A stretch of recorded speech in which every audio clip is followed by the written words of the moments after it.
swaddled him, placed him in the manger. Now you might be wondering now, what we should be seeing there? If we stand in line for 3 to 4 hours, what are we expecting to see? This. It's the star. This is what we call the star of the Nativity. This is what we call the star of the Nativity. It is the 14th morning, so the star reads in Latin language. I wonder if you see the inscription here. It reads in Latin language here of Mother Mary, Christ was born.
This one.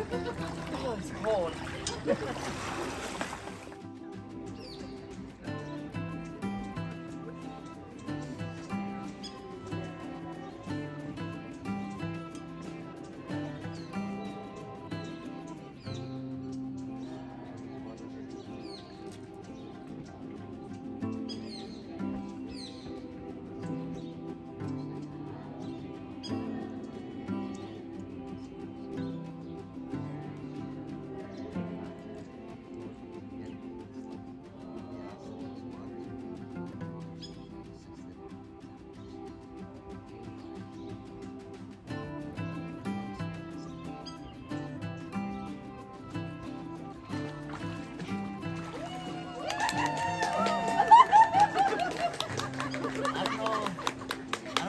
Holy Spirit or just cold water?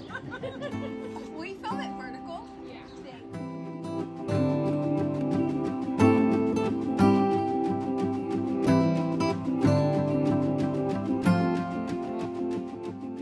The new channels that lead the person underneath the boat. After digging the channels under the boat, they were filled with foam. The spray the polyurethane expands and settles, and another channel can be made right away. At the end, the entire boat was covered with polyurethane, and yet it was still not clear how to do it to dry land. The most logical thing to do is to simply sail it on the Sea of Galilee, and then lift it out with a crane and place it on land. Brother, these two children, dug a channel from the pit to the water and sailed. So he went over, somehow climbed down, managed to get there, finds a jar and says, wow, I got a jar, there's probably money or gold or silver inside. Opens it, and what does he find? A scroll. So he takes his sword and cut it because he was so furious. I'm not looking for a scroll, I'm looking for treasures, you know? And we found that cut with the, clearly cut with the sword, a piece of scroll that probably one of the Roman soldiers cut out. So again, over here we can see not only the gorge of Qumran where the water was caught by the aqueduct and led. And by the way, when we have a flood here, we do it. People have that not realizing that.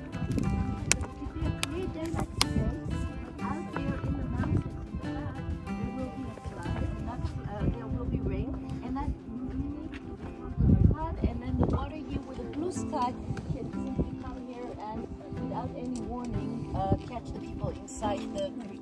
Wrapped him and swaddled him, placed him in the manger. Now you might be wondering now, what we should be seeing there? If we stand in line for 3 to 4 hours, what are we expecting to see? This. It's the star. This is what we call the star of the Nativity. This is what we call the star of the Nativity. It is the 14th morning, so the star reads in Latin language. I wonder if you see the inscription here. It reads in Latin language here of Mother Mary, Christ was born. Praise Father, Son, and Holy Ghost.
So once again, we have the walls of the old city. We have the area of the ancient city. I consider ancient city okay? So the ancient city totally outside the walls. We have the Kidron Valley below us. And then if you get closer, you'll be able to see two domes. One of them is totally golden and beautiful, and that is the Fletcher place of the very below it, you see part of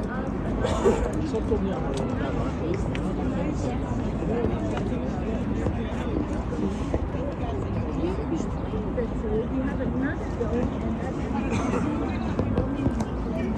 and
King of the Jews.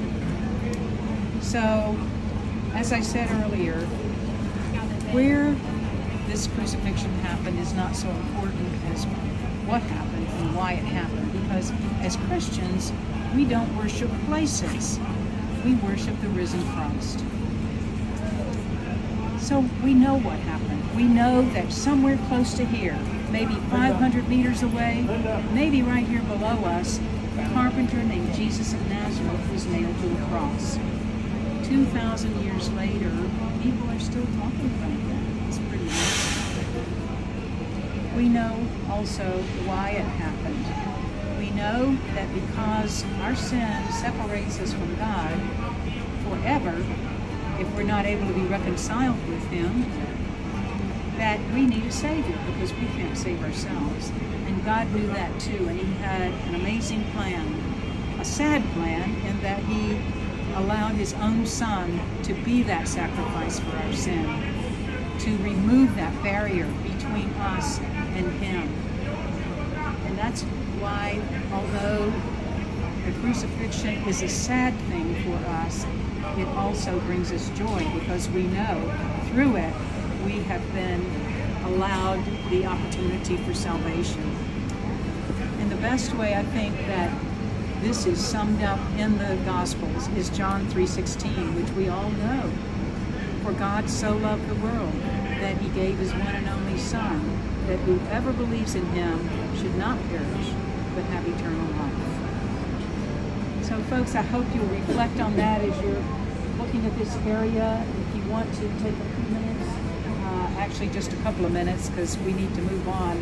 If you want to come over here and take a couple of pictures, that's great. And then when you hear my voice asking you to follow me, we'll be going on through the garden down this path over here and to the empty tomb. 1, 2, 3, 4,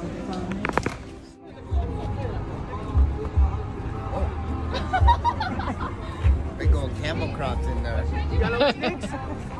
Who's next? Who's next? What is this person?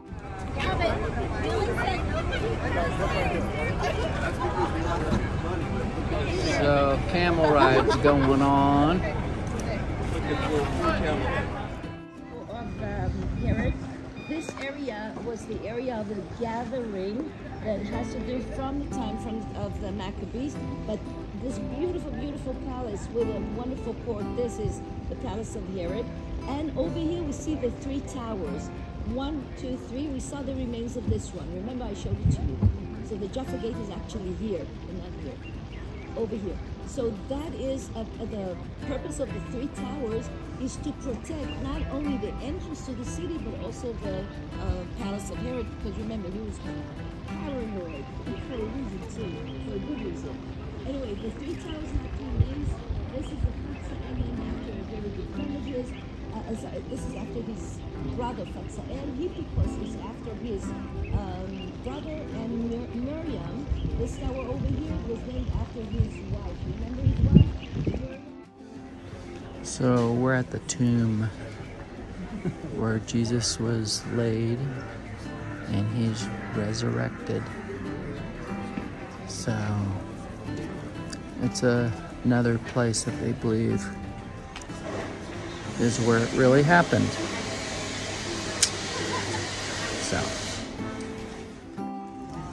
So we are in Istanbul, ready to go home. Yay!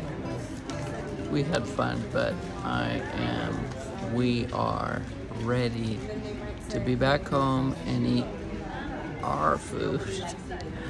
Not that it was horrible, but stuff we're just not used to eating. So we got about another 12 hours to go. Oh my gosh. Carol, how are you? So if you've been watching the rest of this video, my hat goes off to you. And I gotta tell you, Israel, the Holy Lands, was a great trip.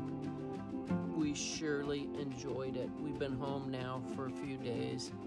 And the sun is shining today, which is great, because when we got back, it was raining cats and dogs the last couple of days. And unfortunately, a bunch of us on that trip got COVID, and I am one of them.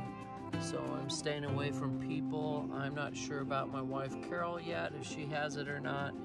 She tested negative, but she doesn't feel real good right now. So I don't know. I think I'm gonna get over it here pretty quickly. And anyway, though, I didn't go to Israel. We didn't go to Israel to get closer to God. Because as the scripture tells us, blessed are those who believe without seeing. So I didn't need to go and see all the Holy Land stuff where he was born in Bethlehem and the tomb he was resurrected out of, all that stuff. Cool stuff. I'm glad I went.